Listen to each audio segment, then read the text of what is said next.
Guys, in this video, we will learn Python Itertools module. The Itertools module in Python is powerful collection of tools for creating and manipulating iterators efficiently. These tools are designed to work with sequence like lists or dictionaries and provide various functions that can be used individually or combined to form more complex iterators. The key thing about Itertool is that function of this library are used to make memory efficient and precise code. I have an example. I have two list objects, right? One is for integer type, second is for string type. I am going to use one zip function that will need iterable objects, okay, x and y. This zip function returns a zip object, which is an iterator of tuples where the first item in each passed iterator is paired together and then the second item is each passed iterator are paired together.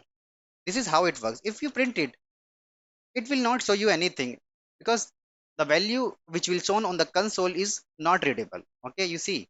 But you can iterate this z object, okay, which zip function is returning. If you apply a loop, now you're in the program and you will see each items are paired together with different type of elements, right? So what zip function is doing internally? So the zip function calls iter function on each of its argument and then calls next function by combining the result into tuple. So this is how we got the output. Let's see other example. We will understand how iter and next function works.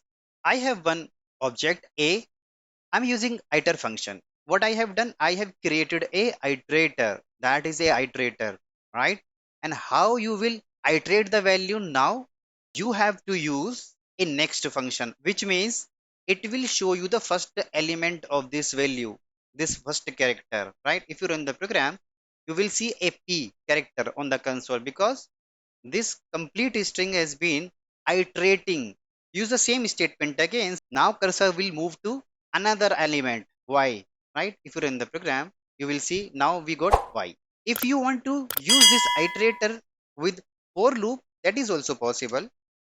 You can use for I in A. You will be able to continue the sequence after Y character. Okay, I am printing I. Okay, now what would happen?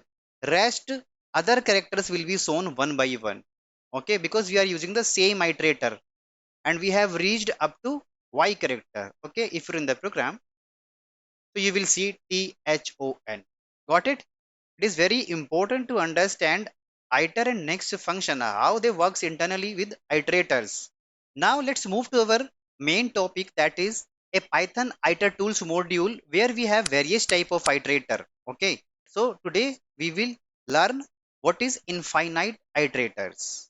So what is infinite iterator? In Python, any object that can implement for loop is called iterator. Clear? List, tuples, set, dictionaries, string are the example of iterators, but iterator can also be infinite and this type of iterator is called infinite iterator. Got it? We have three functions for infinite iterators. First is count, second is cycle, third is repeat. Okay, let's see what is count function and how it works. Count function prints from the start value to infinite. I have one example. So we have used count function here. This is an infinite loop. It will run from 0 to infinite. Okay, but we are saying just break if I value is 50. Just break it. Otherwise, keep printing on the console the value of I. If you run the program, so you will see it started from 0 and then it stopped at 49. So this is how this count function works. Since this is an iterator, so we can use this iterator in a different way, right? Name it anything, use like this. This is also the same thing, right? If you're in the program, so you will see the same out. But here we have argument also with this count function, start and step. Okay. For example, if you want to start from 10 and I want to skip values, number of items, let's say 5 on each iteration, it will skip 5 values. Then it will come to 15, then 20, 25 that way. Okay. If you're in the program, it started from 10. When value comes 50, it breaks execution. If you want to say I want to skip only 2 elements, then it will skip 2 elements. Now let's see the same example with next function. Okay, so instead of looping through on the iter object itself, we are saying just use range function. Okay, we will keep printing our values, and we can easily use next function, and we can pass on this iter object. So what will happen? So it will move the cursor to the next element, right? It will run 5 times here. Next iter object name, just remove it. Now what will happen? It will print the same values 5 times, right?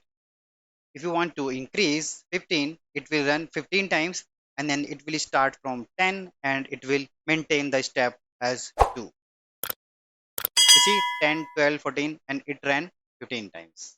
Now let's see our next function, that is cycle. I have some code handy. We have used cycle function here. This is returning an iterator, and this iterator prints all value in sequence from passed argument. This argument we have passed, and it will print this argument in a sequence. If you run the program, so you will see 1 2 3 4 5 1 2 3 4 5 1, which means we are just checking temp. If it is greater than 10, just break the execution. Here we are incrementing this temp variable to maintain the counter. If you increase this value, so what will happen? The cycle of this value will be increased, right? If you're in the program, so you will see 1 2 3 4 5 1 2 3 4 5 1 2 3 4 5 1 2 3 4. I have one more example for this to understand. We have one list object with a string type of items, and one iterator we are creating with the help of cycle, and then we are iterating 6 times, and then we are printing the value from this list. Okay, if you're in the program, you will see coding news today 2 times, because it will run 6 times, and it will iterate each item from this list. Okay, and with help of next function, we are iterating. We are moving our cursor from one element to next. If you remove this one and run it again, so you will see this coding will be printed. The last and the news today, coding news today. Now let's move to our next method, that is repeat. And I have some code which is using this repeat function. Okay. As the name suggests, it repeatedly prints the past value for infinite time. So repeat function is returning in one iterator. Okay. And this iterator actually we are passing to the list. It will create the list object, and then it will print to us. And here we are passing 15, which means we are saying just repeat this value argument these many times. Okay, if you're in the program, so you will see, so Python will be printed 15 times. But most important thing here, if you remove this argument value from here and you run the program, so it will keep running. It will never break the execution. Okay, don't do that. It will keep running. Otherwise, you have to make it stop. But with specifying the number, the value, we are saying just repeat this value these many times. Okay. That brings us to the end of the today's video. We hope you found it informative and engaging. Don't forget to subscribe to our channel for more exciting content on all things tech related. Thanks for watching, and we will see you in the next video.